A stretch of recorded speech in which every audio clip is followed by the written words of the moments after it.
Well, hello, my lords and ladies, and welcome to another episode of our Warhammer Darkwater painting series. Amazing miniatures. I don't know how the gameplay is. I don't know if anybody can leave me a comment if they played it, if they like it, if it's good, it's bad, what the problem with it is. I would love to hear about it. First off, I want to say thank you to all my YouTube members. You guys are absolutely amazing. Can't thank you guys enough. If you're new to the channel, hit that subscribe button. If you are a subscriber, thank you for subscribing to this channel. You guys are awesome. Um, Fairly easy miniature. It looks kind of complicated. It's not. But yeah, let's go.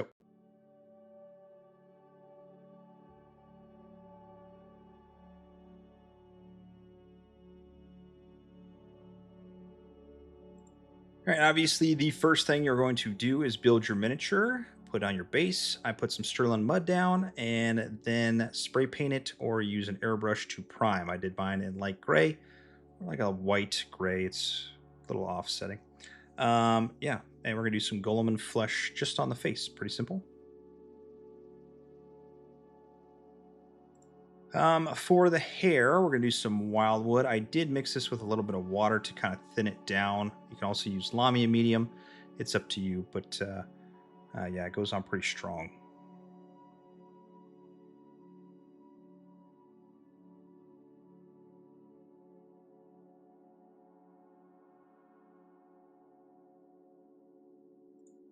All right, for the cape, on the top portion of the cape, we're going to be doing some Sigvald Burgandy mixed with some Lahmiem Medium, a little 50-50 mix. And I know what you're going to say, man, this looks kind of blotchy. It doesn't really go on that great. Smooth surfaces and contrast paints are tough. They are tough, but trust me, have some faith in me, and we will smooth it all out in the end. It will look just fine. Actually, it'll look better than fine. It'll look amazing, and you'll be happy with it.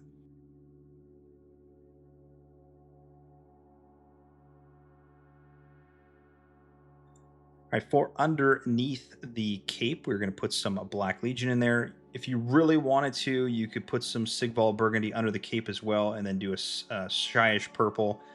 I'm not doing two tones. I'm just going to do one. I like the black that looks better. So straight out of the pot, Black Legion under the cape.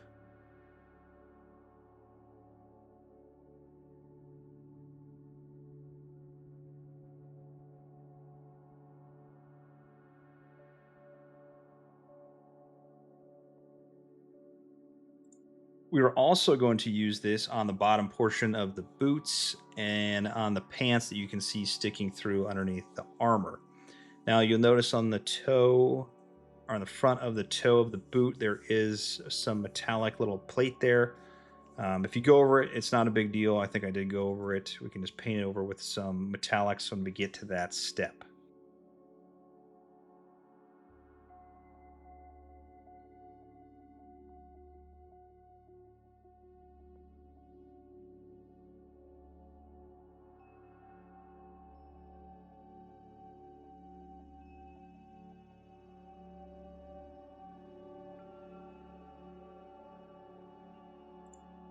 All right, for our sheath areas, we're going to do some Snakebite Leather on that. We're also going to use that onto the straps that are around our legs that we just painted over with our Snakebite, or what we just painted over with Black Legion.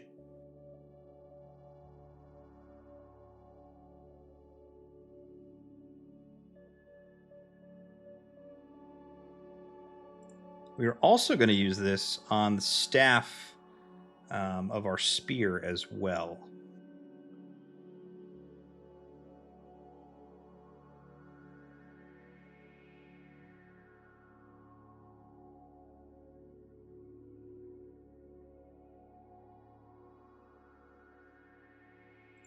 Now, there's multiple things you could do with this thing coming out. I did a little differently on this, so we're going to use some Leviadon Blue, and we're going to put that onto there. You could also use Shyish Purple. You could use black if you wanted to. It's up to you.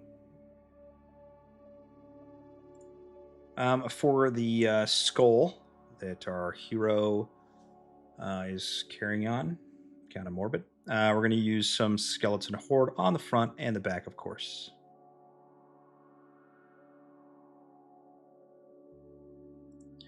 All right, there's a couple pieces of parchment or ribbon that is coming down from the shoulder area. We're going to get all of that with some Seraphim Sepia. And then we're going to get that vial of unknown substance on the back with some Seraphim Sepia as well.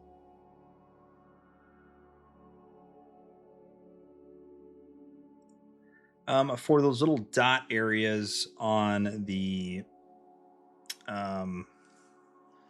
lantern, we're going to use some Magmadroth Flame. I forgot what it was for a second. So yeah, just put it into the middle of that those dot areas. All right, for all of our metallics, except for the lantern, we are going to be doing some lead belcher. So that's all of our armor, except for the right knee pad. That's going to be a different color. So sword, armor, do not do the pauldrons as well. Do not do that. Make sure you get the toe of the boot in that metallic as well.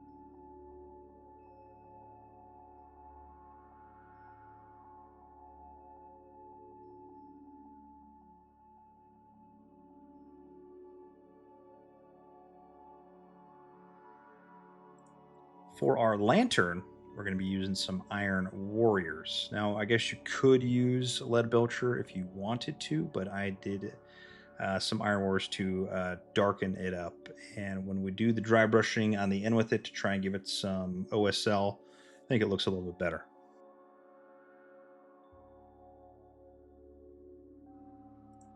All right, for the right knee and for the two pauldrons, we are going to be using some Balthasar Gold. We are also going to use this on a little fish thingy on the bottom of our sheath for our sword as well. So we're going to put that on there.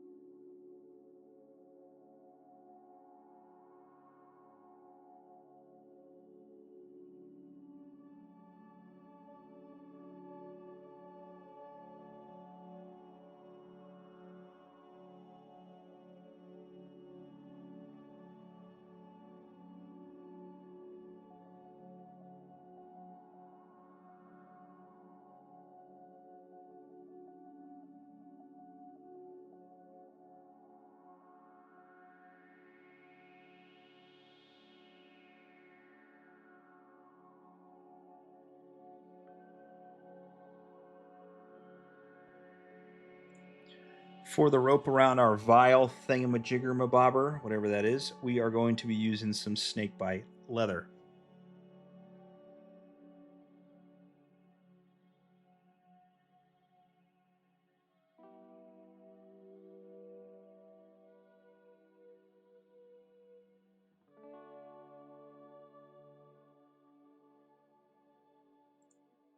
For our sword, little guard area, we're going to use some Retributor Armour. We are also going to use this around the metallic areas on our treasure chest that is on the back. I don't know how she carries all this stuff. I'm tired just looking at her.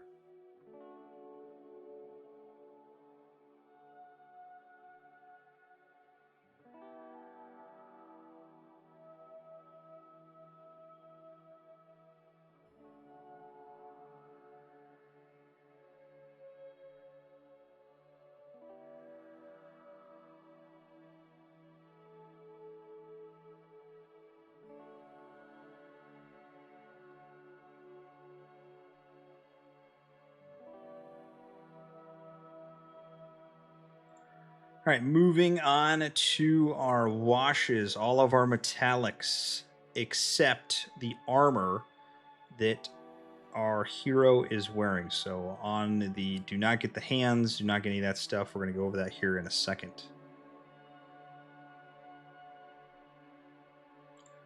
For the armor itself, we're going to use some Coelia Greenshade. Now you'll notice from the picture that they have online, it's like got a greenish tint to it. So with this lead belcher and putting this on, it like almost matches it to a T. It is a very, very good way to do armor if you want it to have a greenish bluish tint to it.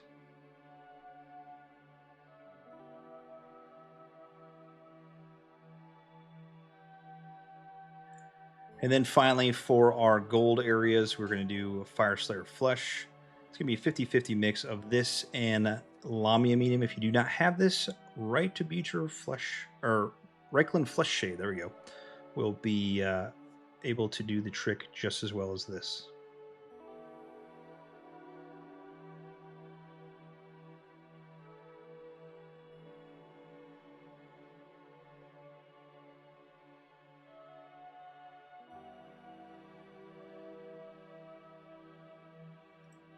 All right, once everything is dry, we're going to take some Screamer Pink and we are going to go over those raised areas and the flat surfaces on our cloak to smooth it all out. Now you'll notice that Screamer Pink did a great job of smoothing that out, like I told you it would. And then we're going to take some Pink Horror and we're really going to use this sparingly on a lot of those raised areas and the edges. This adds so much flavor to the robe.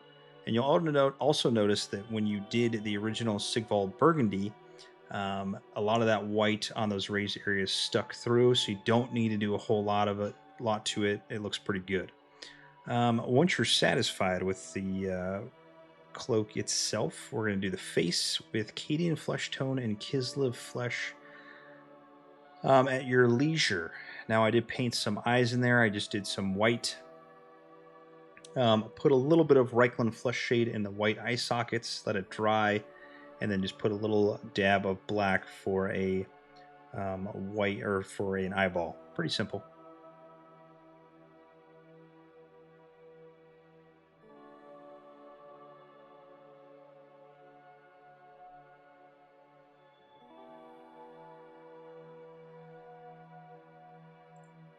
For the hair, we are just going to do a little bit of Gorthor Brown on each strand of hair just to make it look a little bit lighter brown.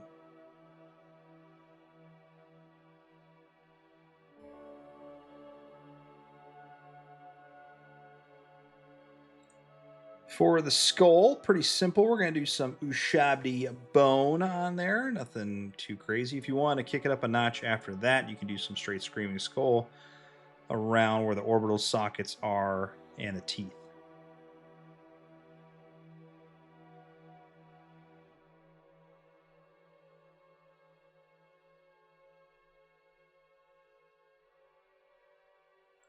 For that dark ribbon coming off the back, I'm just going to do some edge highlighting of some Fenrisian Grey on there.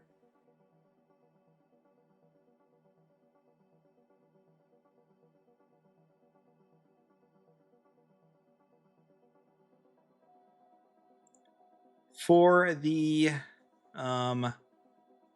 sheath, yeah, we're just going to do some Mournfang Brown on there. Pretty simple.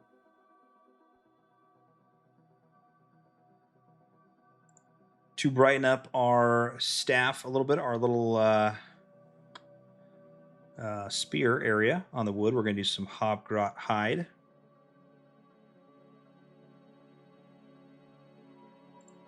And then for all the little parchment area, or the little ribbon that is coming down off our shoulder that we did with Seraphim Sepia, we're going to do some Screaming Skull on there.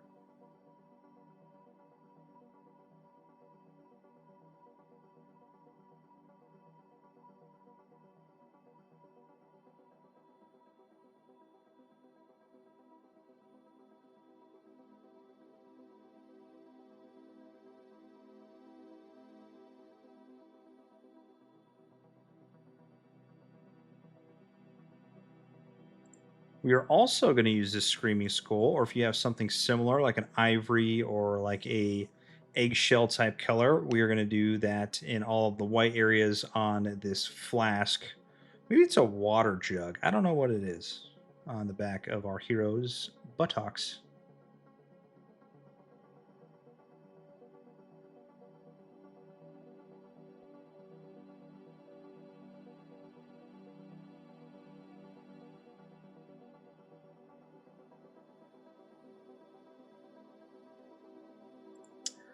All right, we're going to highlight up all of our bronze areas with some Sycorax Bronze. Now, you can use whatever kind of bronze color you want. Brass Scorpion, I was contemplating using that, but I decided to go with this to get more of a bronzy look. Some other ideas that you can throw out there. You could also do like a little gold area. But it gives you that dark bronze look with a lighter bronze look. And it looks actually pretty good once it's done.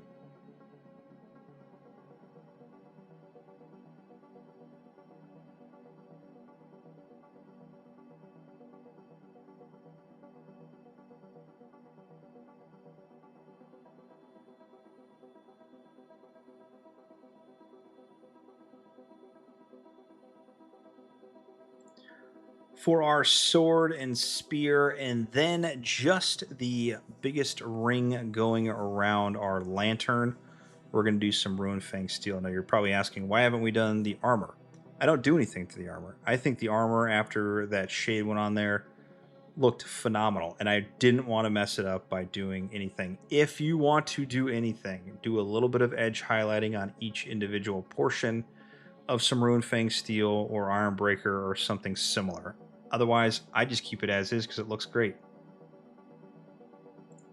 For all of our gold areas, we're going to keep it simple as always and just do some Liberator Gold on them. Nothing crazy.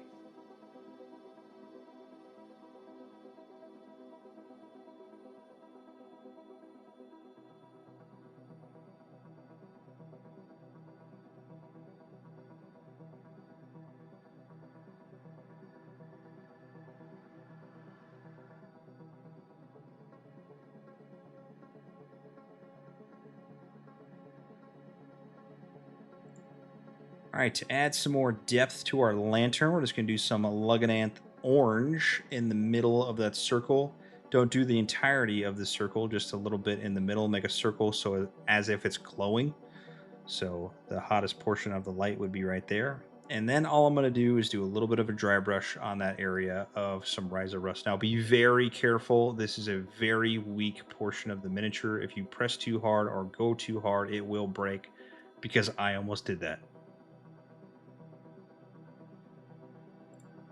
And we are moving on to the rim of the base. For the little pieces of grass that are sticking out, we are going to do some Militarium Green, followed by the rock in some Nulin Oil.